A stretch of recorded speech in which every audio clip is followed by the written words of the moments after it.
Сәлеметсіздер ме, құрметті оқушылар? Бүгінгі онлайн сабағымызға қош келдіңіздер. Бүгінгі сабағымыздың тақырыбы ұлы ерлікке тағзым. Яғни біз 1941-45 жылдардағы соғыс кезеңін өтіп жатырмыз, қазіргі кезде. Сабақтың негізгі мақсаты шағын мақала жазып үйрену және оқшау сөздердің түрлерін ажырату. Демек, сендердің үйренетіндерің төмендегідей: шағын мақала жазуды және оқшау сөздерді табуды үйренесіңдер. Бүгінгі сабағымызды бастамай тұрып, мына бір қысқа фильмді қарауларыңды ұсынамын. Осы фильмді қарап болғаннан кейін фильм жайындағы өз ойымызды жазамыз және сол фильмдегі оқшау сөздерді табатын боламыз.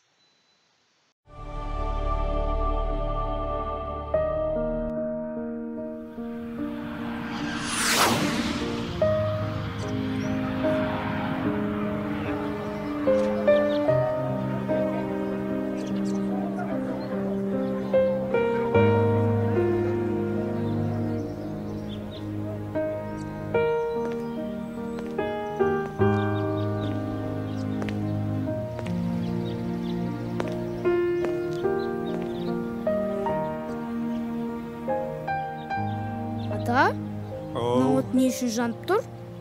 Балам, елін, жерін қорғап, отан үшін соғыста мерт болған ерлердің есімі осы оттай мәңгілік өшпейді. Бұл от, бұл алау, ер есімі ел есінде мәңгі сақталсын деген құрмет.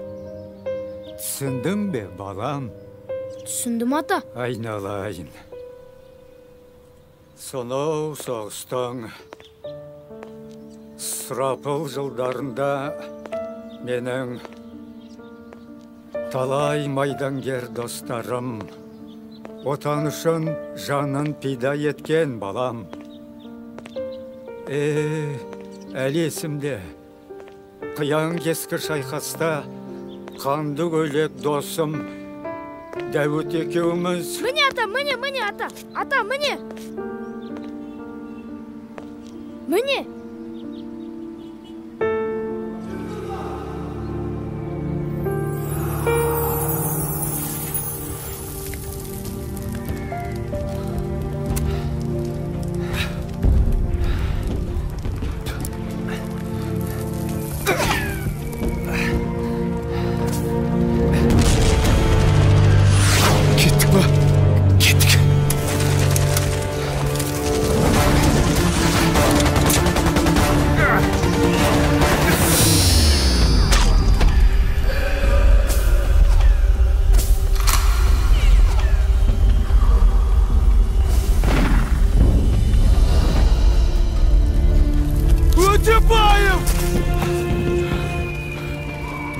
Қане достым, демеп жібер.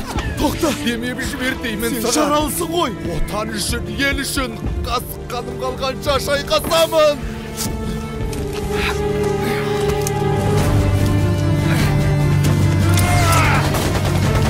Жеңіс үшін жан пида! Ерназар!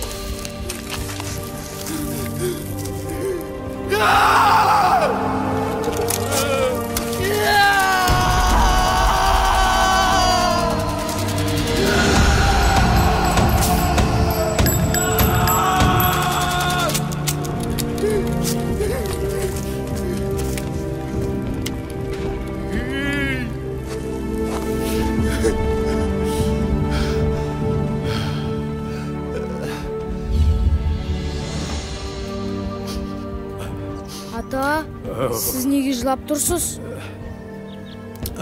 Балапаным, қаншама қазақ жауынгерлері елге қайта оралмай, бүгінгі бейбіт заманда аңсаумен кетті. Біз олардың ерлігін ешқашан ұмытпауымыз керек, балам.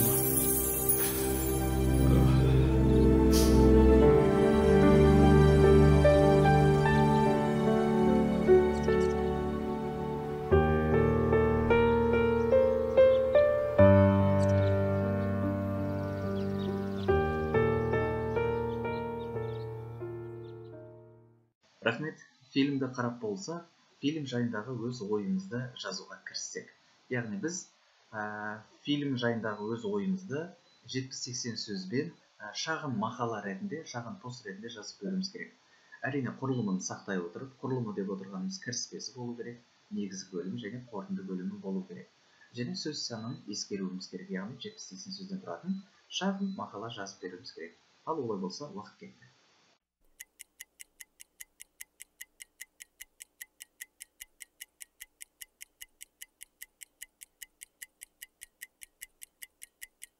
Сонымен біз жазып болған болсақ, осы видеоның ішіндегі оқшау сөздерді табуымыз керек. Мына жердегі оқшау сөздермен сіздерге сәйкес келе ме екен? Көрейік. Ата, мына от не үшін жанып тұр? Бұл сөйлемде бар ма? Әрине, ата деген сөз қаратыла айтып тұр, оқшау сөздердің бірі. Екінші, балам, елін, жерін қорғап, отан үшін соғыста мерт болған ерлердің есімі осы оттай мәңгілік өшпейді. Бұл сөйлемде де балам деп қарата айтылып тұр, яғни оқшау сөз. Келесі сөйлемде түсіндің бе, балам дегендегі балам деген сөз. Келесі, әлі есімде. Бұл жердегі деген көңіл күйді білдіріп тұр. Бұл да оқшау сөз, оның ішіндегі одағай. Міне ата, міне дегендегі ата қаратыла айтып тұр. Ата, сіз неге жылап тұрсыз деген жерде де ата деген қаратыла айтып тұр. Оқшау сөз бұл да. Келесі, балапаным, қаншама қазақ жауынгерлері елге оралмай кетті. Бұл жерде де балапаным деген сөз оқшау сөзге жатады. Міне осымен біз видеоны талдап, өз ойымызды білдіріп, және оқшау сөздегі, ондағы оқшау сөздерді таптық. Келесі, мақала деген не? Енді біз мақала жазбай тұрып, яғни пост немесе мақала жазбай тұрып, мақаланың не екенін, оның қандай түрлері болатын, біз қалай не жасасақ, мақаламыз оқылатын мақала болатын, қазір үйренетін боламыз. Жақсы? Мақала ол қоғамдық әлеуметтік мәселелер туралы жазылған публицистикалық жанрдағы шығарма. Мақала демек нені қозғайды? Қоғамдық, жалпы, әлеуметтік социальный мәселелерді қозғайды. Мақаланың 4 түрі бар. Мынандай, хабарлау, бір нәрсені айту, бағыт беру, ақыл кеңес беру, түсіндіру, бір нәрсені түсіндіру мақсатында. Екінші, мәселені шешу, тексеру, зерттеу, салыстыру мақсатында жазылады. Және ғылым, техника немесе өнердегі жаңа бір жаңалықтарды, вау деп қарайтындай бір шок қызықтарды айтады, және қоғамдық мәселені көркем түрде баяндап айтып береді бізге. Міне осындай 4 түрі бар. Енді кіріспе жасайықшы. Біз мақала жазу үшін мақала қалай жазылу керек? Бір, қандай тақырыпта жазасың, соны анықтап алу керек. Мысалы, сен қандай темада жазасың? Соғыс туралы, батырлар туралы, немесе қазақтың батыр қыздары туралы, немесе соғыстың қалай басталғандығы туралы, немесе тәуелсіздікке қалай жеткеніміз туралы. Жалпы қандай тақырып таңдайсың? Соны анықтап алуың керек бірінші. Екінші, тақырыбын қоюың керек. Әрине, тақырыпты қызықты етіп қоюға болады. Мысалы, соғыстың басталуы деп тақырып қойсаң, оны ешкім оқымауы мүмкін. Ал егер соғыстың басталуы туралы сіз білмеген құпиялар деп қойсаңыз, онда бәрі оқуы мүмкін. Өйткені интересно, қандай құпия деп оқуы мүмкін. Сондықтан тақырыбын қою маңызды. Үшінші, құрылымын сақтау, әрине негізгі, кіріспе бөлімі, негізгі бөлімі, қорытынды бөлімі болу керек. Былайша айтқанда, қысқаша айтатын болсақ, мақалаңыздың басы мен аяғы болу керек. Басталуы, аяқталуы болу керек. Төртінші, факттер келтіру. Сол соғыс кезіндегі нақты факттар, өмірден мысалдар келтіру маңызды.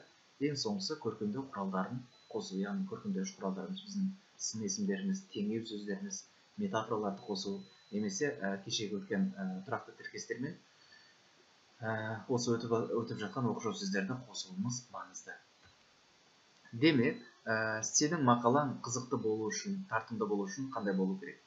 Тақырыбы өте қызықты болу керек, өте әсерлі болу керек, өмірден алынған болу керек, яғни факттар келтіру керек, өте жан-жақты, креативті болу керек. Сіз соғыс туралы жазып жатсаңыз, соғысты басқа бір нәрсемен байланыстыра отырып, суреттеп беруіңіз керек, және құрылымы, яғни кіріспесі, негізгі бөлімі соңы болу керек. Міне сол кезде сіздің мақалаңыз өте тартымды мақалалардың біріне айналады. Енді сіздерге бір мысал келтірейік. Мақала жазу үшін мына бір фильмді мысал ретінде беріп отырмын. Я препод деген фильм, өте қызықты фильм, бір мұғалім туралы. Енді осы фильмді таныстыру үшін, осы фильмді реклама жасау үшін деп айтамыз, немесе жалпы түсіндіру үшін сіз қандай мақала пост жазған болар едіңіз? Енді осы туралы бір мысал келтіре кетейік. Мына бір Instagram парақшасында мына бір пост жазылған осы фильм жайында. Осы постпен танысайық. Біз сонда мақала жазудың қандай форматта жазылу керек екенін түсінетін боламыз. Кеш жарық. Бүгін сіздермен өзім жақсы көретін мағыналы, әсіресе ұстаздарға көруге ұсынылатын фильмдердің бірімен бөлісейін. Наина Мадхур, Туретта синдромымен ауыратын жас қыз. Ол балалық шағынан мұғалім болғанды армандайды. Бірақ ешқандай мектеп сол синдромы үшін оны жұмысқа алмайды. Бір күні Наинаны элиталық мектепке жұмысқа шақырады. Бірақ оқушылар кедей таптың тәртіпсіз, мәдениетсіз балалары болады. Олар мұғалімнің үстінен күліп мазақ қылады. Бірақ жас оқытушы айтқанынан қайтпай, жаман оқушы болмайды, тек жаман мұғалім болатын дәлдеп шығады. Яғни, фильмді түсіндіріп беріп жатыр. Фильмді көрген болсаңыз, өз ойларыңызбен бөлісе отырыңыздар. Арамызда осындай мұғалімдер бар ма? Сондай ұстаздарыңыз болса, белгілі кетіңіздер деп қысқаша бір пост жазған. Демек, фильмде не туралы екендігін таныстырған, және осы фильмнің қызық тұстарын, қандай мағына беретіндігін жазған, қысқаша түсіндірген. Қысқаша бір мақала, шағын мақала. Енді екінші мақаламен танысайық. Екінші мына бір фильм, Супер 30 деген фильм, мүмкін көргендеріңіздер бар шығар. Осы фильм жайында шыққан Instagram парақшасындағы кішігірім бір пост, мақала. Осы мақаламен танысайық. Бір фильм көрдім. Бұлай, жас жігіт математиканы жанында жақсы көреді. Ал әке-шешесінен ештеңе сұрамады. Сіңірі шыққан кедей. Әлгі жігіттің жыл өткен сайын есеп-қисапқа, яғни математикаға деген махаббаты арта береді. Ғылыми журналдар оқу үшін әр сенбі-жексенбіде 6 сағат пойызбен жүріп, көрші қаланың кітапханасына баратын болған. Осы ізденісі оны шешілмей жүрген бір теңдеуді шешуге алып келеді. Журналдар басады, Кембридж университетінен оқуға шақырту келеді. Яғни бұл жігітті шақырады.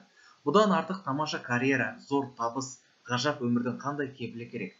Бірақ сол кеп тұрған Кембриджге бара алмайды ғой. Жолға ақшасы жетпейді, әкесіне кредит шықпайды. Екі ортада осыны уайымдаған әкесі өліп қалады. Қысқасы, әйгілі математик боламын деген арманы әдірем қалады. Отбасын асырау үшін велосипедімен жүріп көше кезіп бауырсақ сатып кетеді. Ол біраздан соң өзі секілді кедейдің дарынды балаларын оқытамын деген шешімге тоқтайды.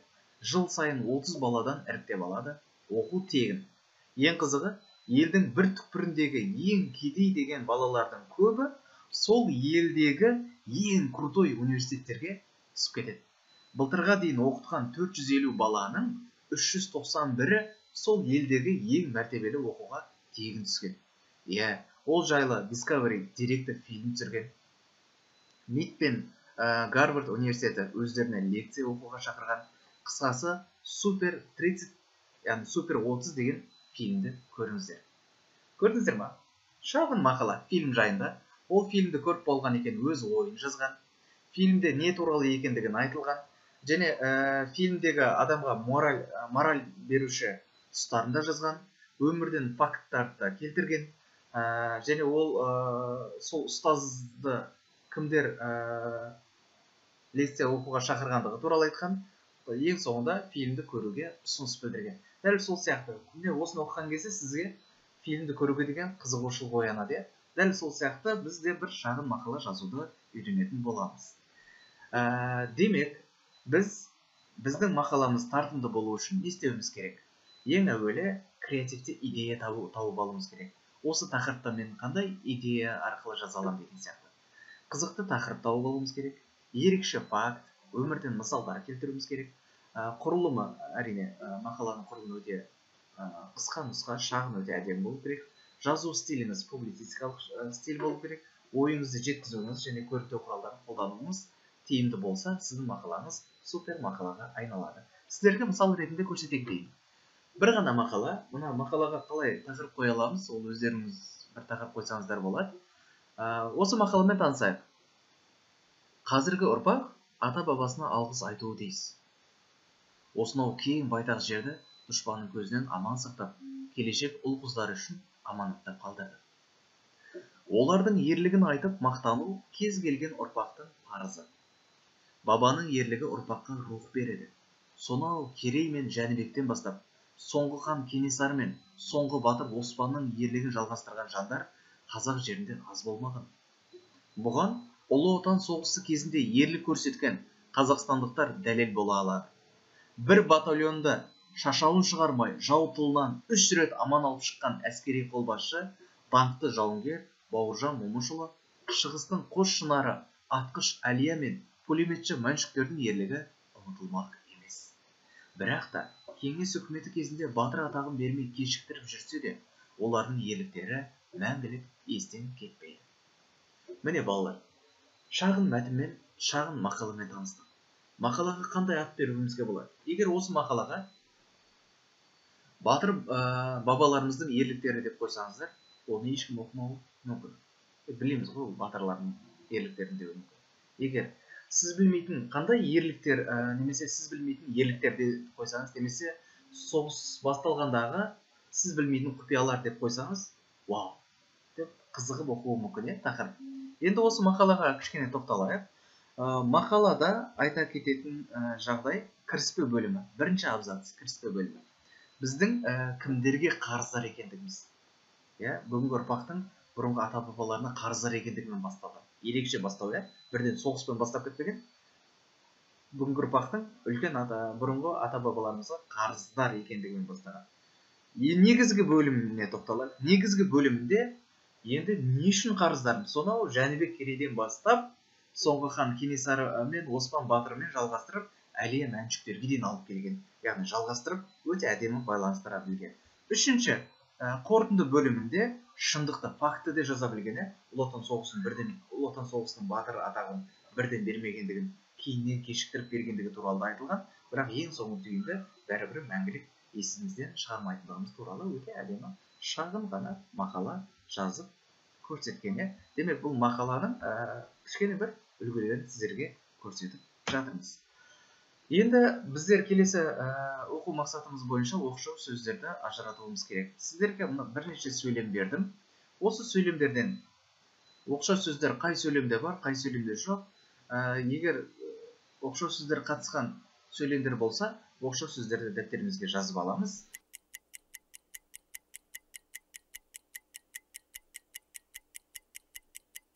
Болған болсақ, сөйлемдермен танысайық. Өмірде барлығы біз ойлағандай бола бермейді, өкінішке орай. Бар ма бұл сөйлемдер?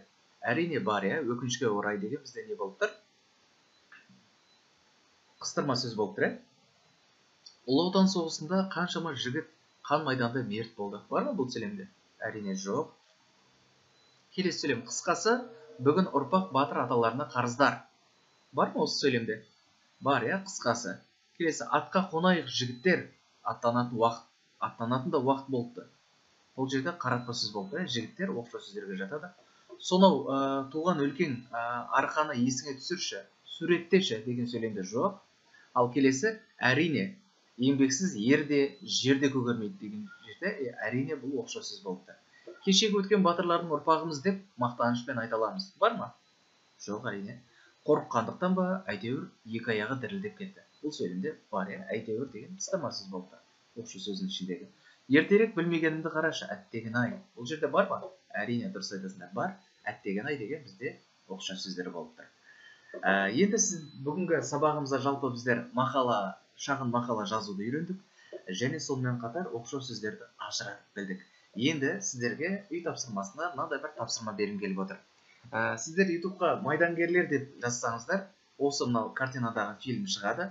Мен мына жерде сілтемесін де беріп отырмын. Осы сілтеме арқылы да тауып алсаңыздар болады. Майдангерлер деген фильм бар. Сол фильмді қарауды ұсынамын. Және қарап болған соң сіздерге үйге тапсырма беремін осы фильм бойынша. ютубтан майдангерлер фильмін қарап шығып, сол фильмді таныстыру мақсатында әлеуметтік желіде мақала, пост жазуымыз керек. Инстаграмға пост жазып, менің ел ағасы аккаунтымда және қазақ тілінен үй жұмысы хэштегін белгілеп жібересіңдер. Сөз саны 100 немесе 150 сөз арасында болуы керек. Сонымен бүгінгі сабағымыз осымен тәмам. Барлықтарыңызға рахмет. Сау саламат болыңыздар.